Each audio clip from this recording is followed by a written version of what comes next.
Bonjour et bienvenue dans ce nouveau cours. Aujourd'hui, nous allons dans Photoshop, encore une fois de plus, croiser ou aller à la rencontre de nouveaux outils. Le cours d'aujourd'hui consiste à vous présenter le calque des réglages teinte saturation. Mais alors, c'est quoi le calque des réglages teinte saturation? On dira de façon quelque peu plus simple que le calque de réglage teinte saturation permet de modifier la couleur et l'intensité de cette couleur-là dans Photoshop. Alors, allons un peu plus simplement. Le calque de réglage teinte saturation, déjà, on remarque dans son nom qu'il est fait de deux mots. Teinte et saturation. La teinte, on dira, c'est la couleur, ou c'est l'autre nom qu'on donne à la couleur. Et la saturation, c'est l'intensité de cette couleur-là. Et donc, si dans ce calque de réglage-là, nous changeons la teinte, on change donc de teinte, on va changer de couleur. Donc, on va partir des couleurs qui sont de base pour aller progressivement vers d'autres couleurs. La saturation, c'est l'intensité de cette couleur-là. Ça veut dire quoi en fait? L'intensité de cette couleur-là, en fait, va déterminer le taux le taux de couleur ou bien la valeur en termes de couleur que va contenir ou comporter cette teinte là. Moins est élevée cette valeur là, plus l'image va tendre vers le niveau de gris, donc le noir blanc, et plus cette valeur est élevée, alors plus l'image sera un peu plus sursaturée. Trop de couleurs gâte souvent la sauce, moins de couleurs enlève toute la couleur. Donc je pense que déjà avec cette explication un peu basique, on s'est compris. Maintenant, allons voir ça de plus près, allons voir ça de façon plus pratique pour mieux comprendre ce concept. Alors, comment créer un calque de réglage teinte saturation? Il faut dire que cela peut se faire de plusieurs façons. Cela se fait de plusieurs façons, désolé. Mais là, on va vous montrer toutes ces façons-là pour ne pas que vous soyez dépaysés. On va commencer par dupliquer notre calque. Alors la première façon consiste à directement aller dans le menu réglage, image et réglage. Désolé, voilà. Image, réglage. Et là, vous voyez, dans les réglages, vous verrez teinte saturation avec son raccourci CTRL plus U. Mais regardez, si directement on clique dessus, et on vient là, vous voyez, on va déplacer un peu. Assurez-vous que aperçu est coché. Si on déplace la teinte, comme ça, vous voyez, les couleurs de l'image vont changer et toutes les couleurs à la fois. Pourquoi toutes les couleurs? Parce que là, on a choisi de modifier, on dira, l'option qui est là, c'est global, donc on a choisi de modifier toutes les couleurs de l'image. Global veut prendre en compte toutes les couleurs. Et donc, si on avait décidé de prendre que peut-être le rouge, ce serait seulement le rouge qui serait modifié, mais là, on n'a plus de rouge en fait. Donc voilà, c'est un peu ça le truc. Maintenant, vous pouvez aussi partir de tous ces paramètres prédéfinis là. Mais bon, après, voilà, c'est à vous de voir. Maintenant, attendez, on va décocher ça. Voilà. On peut aussi directement, au lieu de changer la teinte comme ça, on pouvait aussi directement choisir notre teinte nous-mêmes. Parce que si on voulait prendre une couleur qui n'est pas là, ça serait compliqué, mais on dira comment faire ça. Déjà, on va pas créer ici encore une couleur pour vous. Adobe n'a pas ce temps-là. Enfin, j'ai l'école. Donc, on va venir prendre ici, vous voyez, ce semblant d'outil, mais avec deux entrées, enfin une flèche à gauche et à droite. On va prendre ça et venir dans l'image, cliquer, vous voyez, là. Et quand on va à gauche, la saturation va diminuer, mais on va cliquer, voilà. Déjà qu'on a cliqué, ici, la valeur a changé. Et donc, cette pipette là, pour dire comme ça, a permis de sélectionner une couleur particulière dans l'image qu'on pourra modifier à notre guise. Vous voyez, quand on change la teinte, c'est seulement la couleur sélectionnée qui est changée et aucune autre couleur. Bien, mais le petit truc avec cette façon d'appliquer un calque de réglage, c'est que si nous faisons OK, ce que nous faisons déjà, il nous est impossible de revenir modifier les valeurs qu'on a ajoutées à notre calque de réglage. Donc, on ne peut pas venir changer encore peut-être cette couleur-là, le bleu qu'on avait sélectionné, en vert ou en autre chose, c'est fini comme ça. En fait, c'est destructif. Donc, la seule façon de le faire, de revenir en arrière, c'est de faire CTRL Z. Mais imaginons qu'on était avancé, très avancé dans la modification de la photo, et qu'on s'est rendu compte que ce n'était pas une bonne idée. Alors, on ne pourrait plus revenir en arrière avec CTRL Z au risque de perdre tout ce qu'on a fait. Et donc, c'est vrai qu'il y a d'autres façons, mais ça allait... on pourrait venir dans historique pour changer ça, mais cela allait changer beaucoup de choses dans la retouche ou dans le montage qu'on aura fait. Mais alors, on se pose la question, comment est-ce qu'on peut faire ça sans pour autant perdre en qualité et sans pour autant détruire l'image? Bien, c'est la question que j'attendais. Et voilà, on va commencer par supprimer le calque qu'on vient de créer là.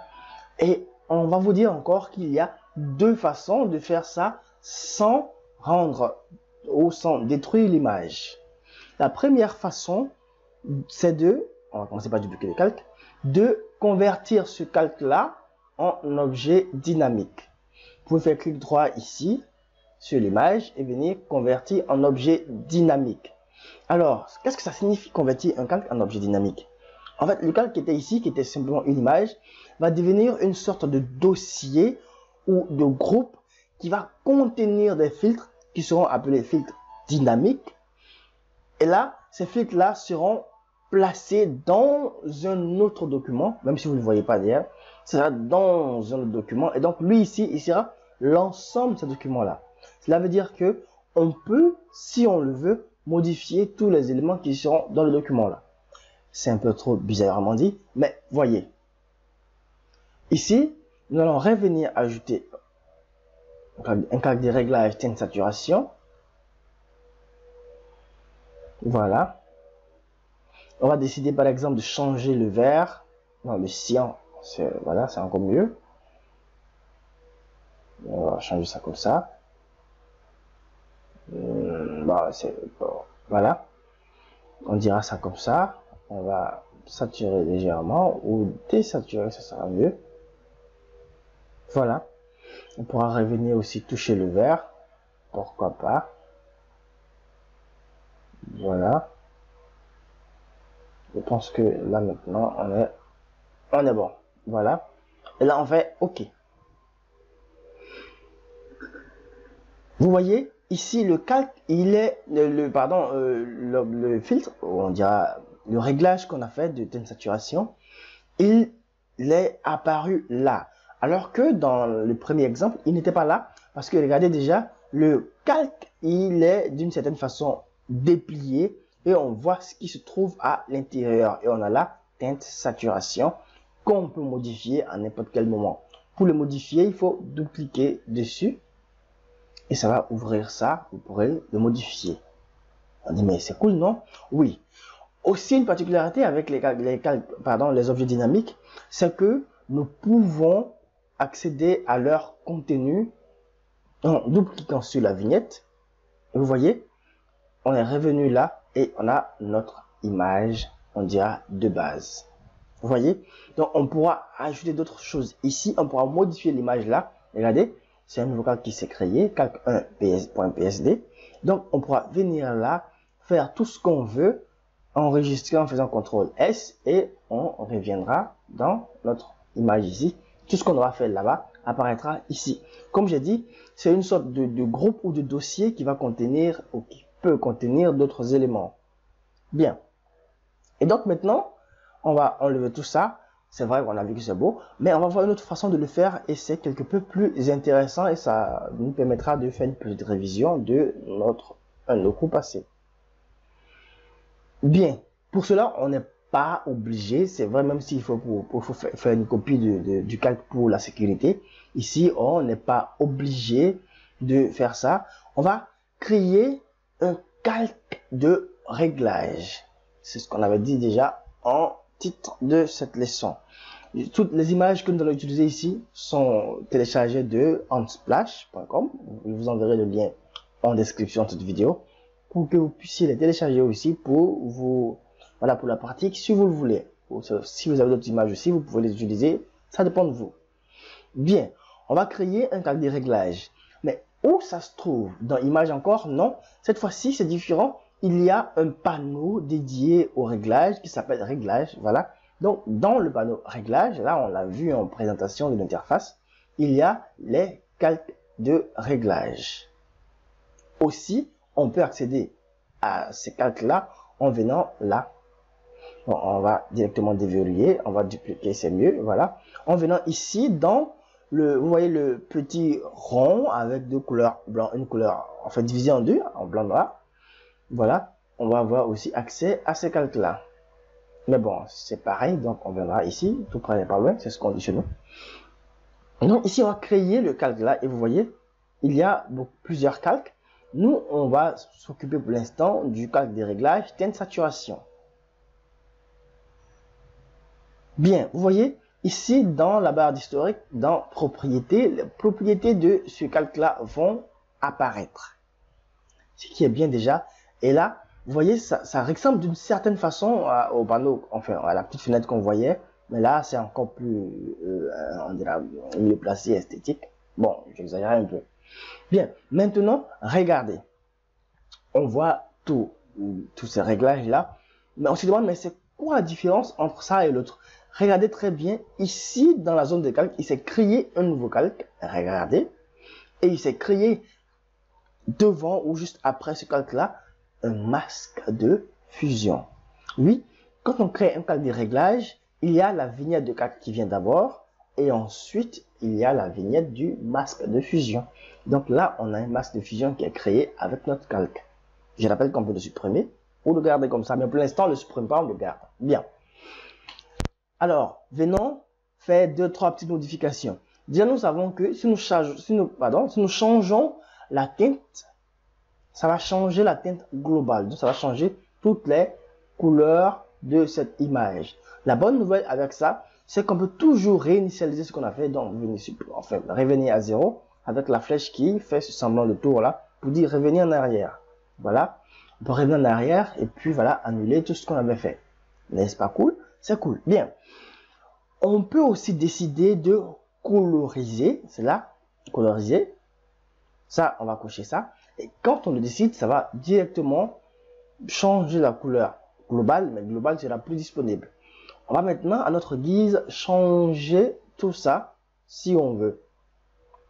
Mais pour l'instant, c'est pas à l'ordre du jour. On va laisser coloriser parce qu'il ne nous permet pas de faire ce qu'on veut faire. On va décocher ça. On revient sur notre image. On va décider par exemple de changer une couleur si on le veut. On va venir prendre là le cyan. Et on fait la même chose. On change la teinte de tout ce qui est cyan. On va prendre aussi le vert parce que voilà, ce sont quelque peu de cousins. Voilà. Voilà. On peut aussi augmenter un peu la saturation si on le veut. Et vous voyez, avec 2-3 petits clics, nous avons changé pas mal de choses dans cette image-là. On peut aussi revenir là, prendre le bleu. Il est où déjà le bleu? Il est là. Et changer sa valeur en ça.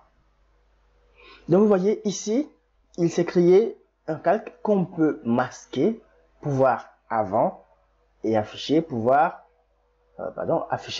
après. Vous voyez, n'est-ce pas cool?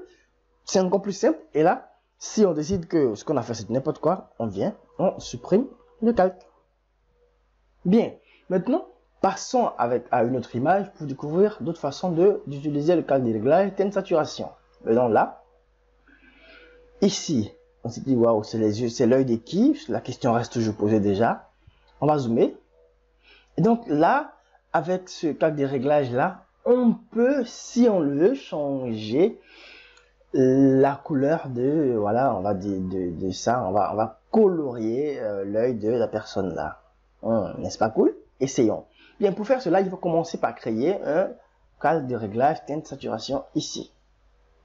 Bien, une fois que c'est fait, on va dire, mais on change, non? Oui, on change peut-être. Cette fois-ci, on va faire coloriser, ce sera nettement plus mieux. On fait coloriser. Et on va défiler pour choisir la couleur. Et remarquez que c'est là qu'on veut changer. Donc, on va choisir la couleur qu'on veut. Voilà. On va prendre... N'oubliez pas d'augmenter la saturation. Vous voyez, quand on augmente la saturation, ça va augmenter l'intensité de la couleur qui est déjà là. Vous voyez, la couleur devient encore plus intense. Quand on va là, comme ça, la couleur, enfin, il n'y a plus de couleur. Et là, on est au niveau des gris ou on est en blanc-noir. Donc, on va augmenter un peu la saturation, comme ça, voilà. Et quand on est bon, on va fermer ça. On va venir sur la vignette du masque de fusion, vous voyez, on est déjà là. On va prendre le pinceau, mais avant, on va prendre le pinceau, c'est mieux, voilà. Et on va inverser ça, parce qu'on a dit que quand le calque, la vignette, enfin le masque de fusion, il est en blanc, ça veut dire en fait que tout ce qu'on a fait, on voit, donc rien n'est masqué. On va directement le mettre en noir. On va donc l'inverser. Pour l'inverser, on fait CTRL-I. Bien maintenant, il est en noir. Donc, si on peint avec du noir sur du noir, en fait, ça fait n'importe quoi. Donc, on va prendre le blanc, taper X pour inverser. Et on va venir peindre. Là. Voilà, un peu comme ça. Voilà.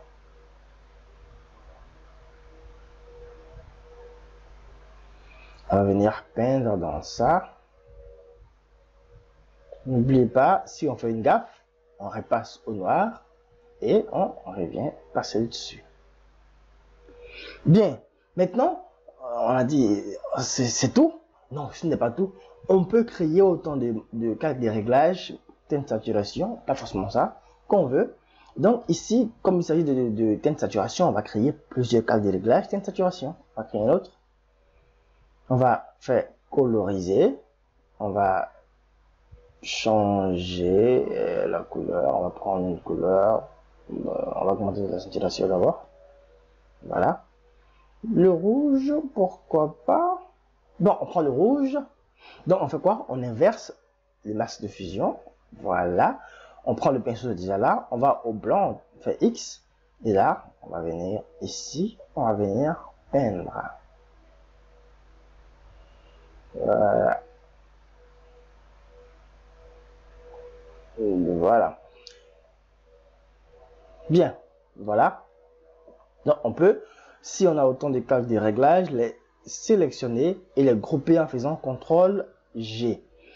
Vous pouvez masquer pour faire avant et après. Si vous estimez que les couleurs sont trop, bonne nouvelle, vous cliquez sur le groupe et vous venez réduire ici son opacité.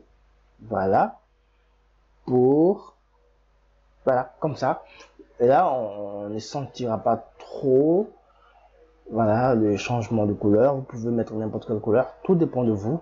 Vous voyez, déjà, avec 2-3 clics, on a fait quelque chose de pas mal. Allons encore un peu plus loin. Ici, nous avons, je sais pas ce que c'est. En tout cas, nous avons ça. Et donc, nous avons, tout ce qu'on veut faire, en fait, c'est de changer la couleur ici.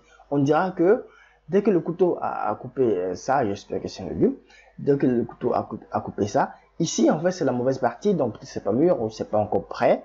Et là, c'est la bonne partie. Et qu'est-ce qu'on va faire pour montrer qu'ici, c'est la mauvaise partie? On va changer sa couleur, on va changer donc la couleur, on va mettre ça en vert, pourquoi pas. Donc, pour commencer, et je pense que c'est la chose à faire, on va créer un cas de réglage de saturation, ici. Bien. Et ensuite, on a plusieurs façons de le faire. On peut le directement pour se casser la tête, ou bien, pour éviter de toucher tout ça, on va s'assurer que ça, c'est sélectionné. Là, on vient ici. On peut zoomer si on veut. Voilà. J'espère qu'on le veut, mais enfin, on le veut déjà. On vient là. On va cliquer dessus. Bon, il a dit que c'est du magenta, vous voyez. Il a dit que c'est du magenta. Et on peut On va même changer la couleur de ce magenta là, comme ça. On va augmenter un peu l'intensité, pourquoi pas, un peu comme ça. Voilà.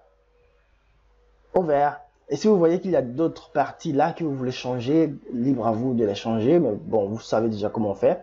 Vous revenez là et vous prenez une autre couleur, là, comme ça, et vous augmentez ça pour que tout tombe là. Vous voyez? C'est cool, non? Bien. Ensuite, quand on a fini, on va faire ça, on va dézoomer. Bon, pourquoi pas, on va quelque peu zoomer encore. Voilà, comme ça.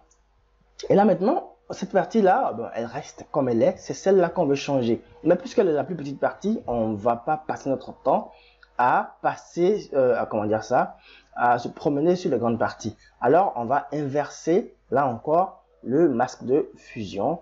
On va prendre le pinceau, voilà, et on va commencer. Puisque le masque il est noir, on prend le blanc ici et on commence à peindre dessus, seulement dessus. Voilà, c'est sur le reflet. On va peindre là aussi.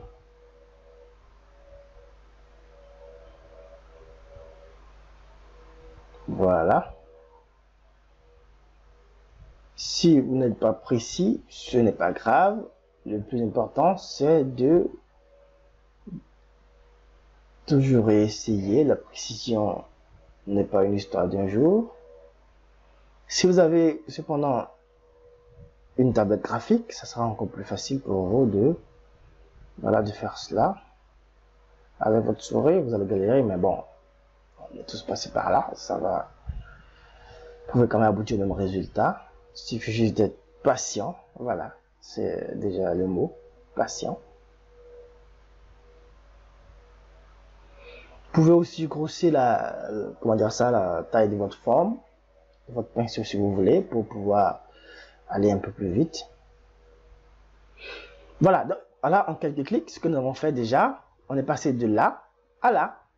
N'est-ce pas cool? Oui, ça l'est. Donc, on avance déjà à l'autre partie pour voir d'autres façons de faire cela. Donc, ici aussi, on a ça. Tout ce qu'on va chercher, en fait, c'est de changer 2-3 petites couleurs avec notre petit couteau suisse, pour dire comme ça. Teinte saturation. On va commencer par créer directement un pack de réglages teinte saturation. On va, si on veut, coloriser. Ou non, mais on va le faire, désolé. On va coloriser. Voilà, et on va passer là, comme on veut, comme ça.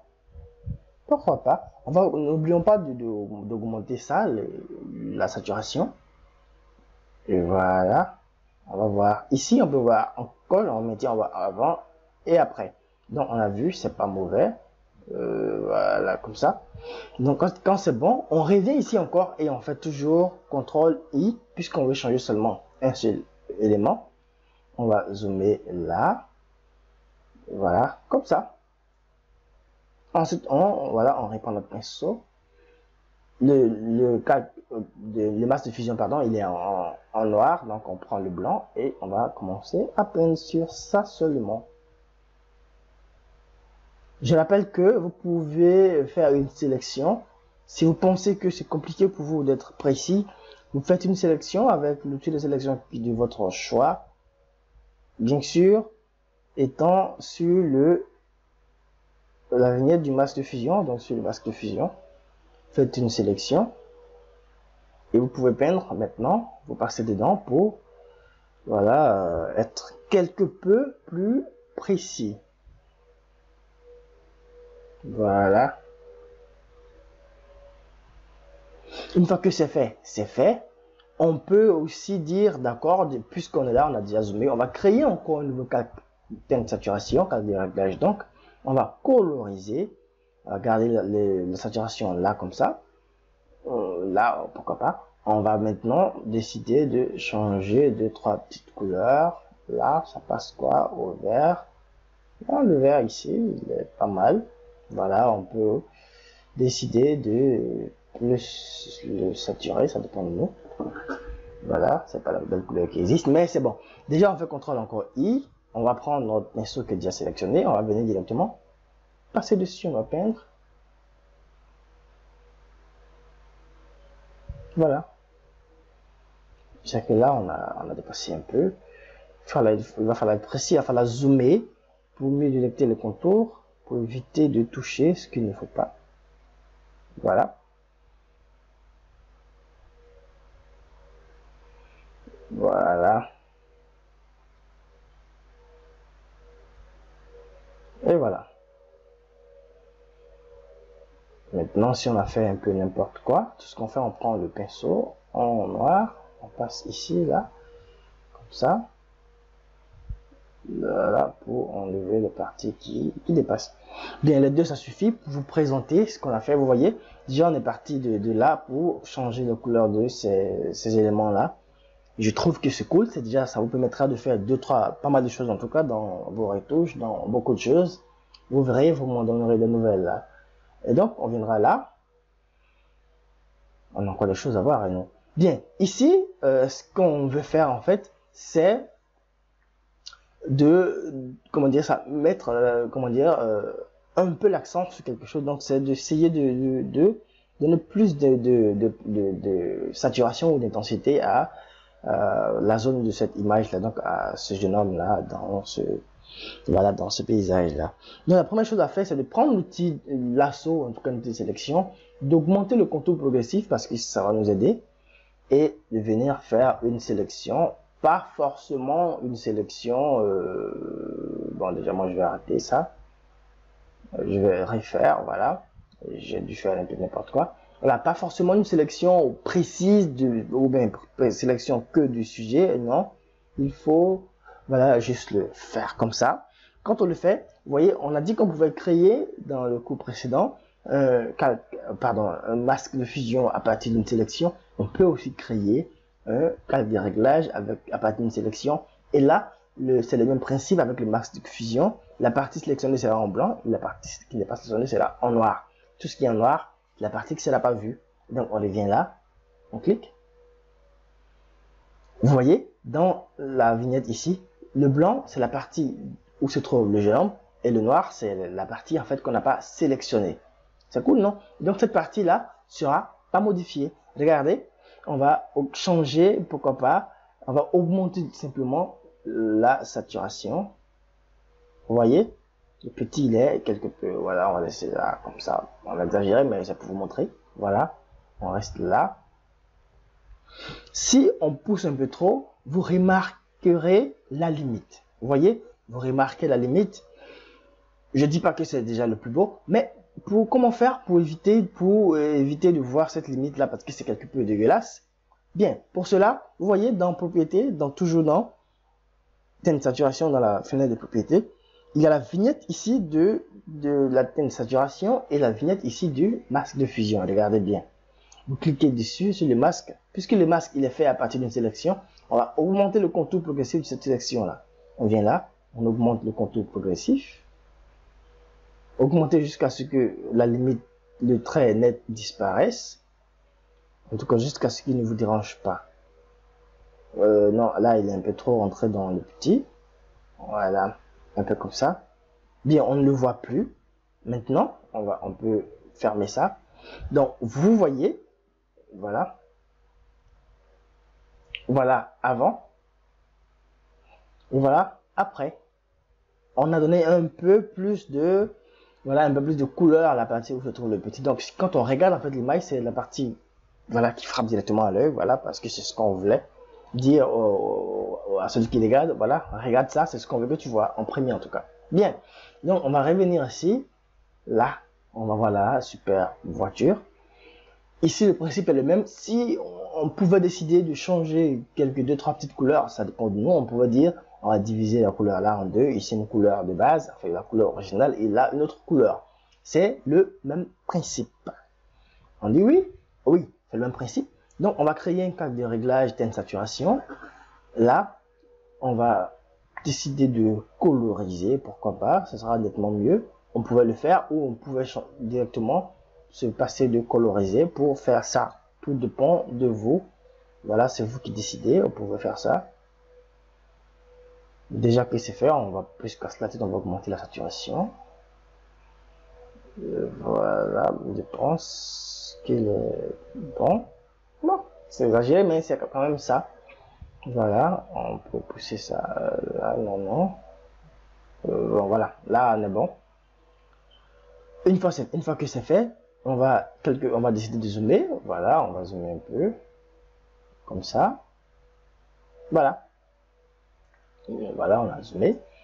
Ensuite, là, on peut être précis. On peut dire que dans notre sélection qu'on va faire, on veut qu'il y ait du contour progressif ou non. Ça dépend de nous. Voilà, ça, c'est nous qui gérons. Maintenant, on va venir là. On va venir. Vous pouvez décider d'être précis. Prenez un outil comme la plume, peut-être. Mais nous, on va faire une sélection comme ça. Juste pour vous montrer, on va diviser ça comme ça. Là, on peut dépasser. Voilà, c'est juste au premier abord. Après, on verra comment ça marche. Bien. Et donc là, on peut décider on peut intervertir, en fait, si vous pouvez, on peut intervertir directement là pour intervertir la sélection pour dire, appliquer une sorte de réglage à l'autre partie. Mais ce qu'on peut faire, en fait, c'est directement changer ici. Mais puisque le calque il est encore blanc, et donc ce sera un peu bizarre, soit on prend le noir pour peindre là, et la couleur bleue vient ici, ou bien puisqu'on veut qu'ici soit rouge, et l'autre côté là soit bleu, ce qu'on va faire c'est d'inverser. Mais si on inverse, ça va inverser, en fait, on va inverser le calque comme ça. Voilà, vous voyez, on a inversé le calque, et c'est ici qui est devenu bizarre. Et pourtant, on voulait qu'il se soit rouge. Comment faire ça? CTRL Z d'abord. Bien, on va faire CTRL Shift I pour intervertir. Si vous voulez, on va faire CTRL de tour. Vous voyez, on a interverti la sélection. Ou si vous voulez, on a inversé la sélection. Et là maintenant, ce qui est sélectionné, ce n'est pas ça, mais c'est ça. Et là maintenant, on fait CTRL I. Et là maintenant, ici, il y a la couleur originale. Et là, voilà, la couleur qu'on vient de mettre là. On va zoomer 2-3 fois. Et là maintenant, on revient ici. On va désélectionner, CTRL D. On va prendre notre pinceau. On va prendre la couleur, voilà, le noir déjà. Et on va commencer à peindre là, tout autour. Voilà, c'est la partie quelque peu fastidieuse. Mais bon, voilà, vous allez vous y habituer. Voilà. Voilà. Bien. Et donc, si vous pensez, pour ceux qui pensent que c'est d'un coup de baguette magique qu'on arrive à faire 2-3 petites bonnes choses, déjà, il faut qu'ils se ressaisissent. C'est quand même un travail qui prend du temps. C'est un travail qui prend énormément de temps. Et donc, la patience et la persévérance sont les seules âmes, en tout cas les premières âmes que vous devez avoir. Voilà. On pouvait aussi réduire la taille de notre pinceau comme ça. Et puis passer là. Voilà, on revient là. Ici, bon, j'ai pas réglé sa suppression, donc vous comprenez. J'ai pas réglé sa suppression. Et donc, je vais faire un peu comme vous avec votre souris. Voilà, pour ceux qui en ont en tout cas. Voilà. Un peu comme ça. Et on est bon. Maintenant, on peut venir là et voir le petit changement, le petit 2-3 changements bizarres qu'on a effectué là. On peut toujours venir dans là par exemple et puis changer la couleur pour du n'importe quoi. Tout dépend de nous. Tout dépend de ce qu'on veut faire. Et voilà, vous avez vu. La prochaine fois, vous pouvez être précis, vous pouvez faire des modifications que vous voulez. Voilà, nous c'est juste pour vous montrer que c'est possible. Et à vous d'imaginer, de faire 2-3 bonnes choses. Voilà, que vous pensez bien pour vous. Et bien, on a quand même un peu duré. La dernière chose qu'on va voir, c'est cette image-là. Donc, imaginons qu'on a la belle demoiselle ici et on décide de changer les couleurs, une des couleurs de son vêtement. On dit, comment c'est possible? Oui, c'est possible. Et regardez. Pour cela, on va quelque peu zoomer, pourquoi pas. Voilà, comme ça, on est bien. Voilà. On va faire la même chose, créer un calque de réglage teinte saturation. Voilà, on est là, on est bon. Maintenant, on s'est dit, ah, je vois, avec cet outil-là, on est bon. Oui, avec cet outil-là, on est bon. On vient prendre la couleur qu'on veut modifier. Donc, on peut se permettre de zoomer 2-3 fois. Voilà, on prend la couleur qu'on veut modifier ici. Là, pourquoi pas. Il va nous dire rouge. On a pris le rouge. On va commencer à changer, comment dire ça, sa teinte. Non, pas toi. La teinte du rouge. Là, faut que je commence à faire n'importe quoi. Bien, c'est fait, on a dit, waouh, mais c'est génial. Oui, mais regardez, on va faire ça. Non, désolé. On va faire ça. Regardez. Avant et après. Il y a aussi l'arrière-plan qui a été changé. Et ça, ce n'est pas bon. Ce n'est vraiment pas bon. Regardez, l'arrière-plan a changé de couleur. Le teint de la personne a changé. Regardez encore le teint. Voilà, le teint a changé. Et là, c'est fâché parce que tout le temps qu'on va passer à repeindre dessus pour supprimer, vraiment, c'est fâcheux et ce sera tellement fastidieux qu'on, voilà, on abandonnerait en cours de route. Maintenant, laissez-moi vous montrer quelque chose de plus simple pour faire ça. Avec seulement 2-3 petits clics. On va venir ici, vous voyez, on a toujours sur le calque d'origine, pas obligé de faire une sélection. On va venir dans le menu sélection et on va venir dans plage de couleurs. Une fenêtre va s'afficher, nous demandons de choisir la couleur qu'on veut. C'était déjà choisi avant. Voilà, je vais quand même zoomer et puis rechoisir pour que vous puissiez voir. Désolé, on va faire ça. Voilà, je vais prendre ici, pourquoi pas, une couleur un peu plus claire. Quand c'est fait, regardez là, toutes les couleurs qu'on veut ne sont pas sélectionnées. Ne vous affolez pas. Venez là, sur la pipette avec le plus, cliquez dessus. Et vous allez ajouter les autres couleurs que vous voulez. Voilà, pour que votre sélection soit quelque peu. Vous pouvez vous déplacer, là comme ça. Prendre ici aussi, parce que c'était pas sélectionné. Voilà, je pense que maintenant la majorité en fait, toutes les couleurs qu'on veut sont sélectionnées. Et quand c'est fait, on fait OK. On va dézoomer. Vous voyez, là, tout le vêtement ou toutes les couleurs qu'on a sélectionnées sur le vêtement sont là maintenant sélectionnées. Enfin, c'est un peu une répétition, mais c'est la même chose, vous comprenez. Et qu'est-ce qu'on fait? On va directement créer un calque à partir de la sélection. On fait ça. Et là maintenant, regardez le calque des réglages, enfin de masse de fusion ici. Quand on change, il n'y a que la couleur qu'on a sélectionnée qui change. N'est-ce pas merveilleux? Bien, ça l'est. Donc voilà, nous sommes à la fin de ce petit cours sur le calque des réglages teinte saturation. Et donc, tout ce qu'on voulait vous faire savoir, on a fait le tour d'horizon. Il nous permet de trois petites choses. Il nous permet de changer la teinte, qui est la couleur, et la saturation, qui est l'intensité de cette couleur-là. Et grâce à ça, on peut faire beaucoup de choses avec. Et ce n'est que le début de ce qu'on peut faire, parce que ça, je vais dire, le calque de réglage teinte saturation, conjugué avec d'autres calques de réglage, ça nous permet vraiment beaucoup de choses. Et donc, je vous invite à pratiquer, à faire beaucoup d'exercices. C'est en séance exerçant qu'on va arriver à comprendre beaucoup de choses, qu'on va développer son imaginaire, son imagination, et on va développer, pourquoi pas, des concepts qui sont, voilà, des concepts de ouf, quoi, des concepts vraiment fous. Et donc, je vous dis à bientôt. Et voilà, d'ici là, beaucoup de pratique, beaucoup d'inspiration à vous.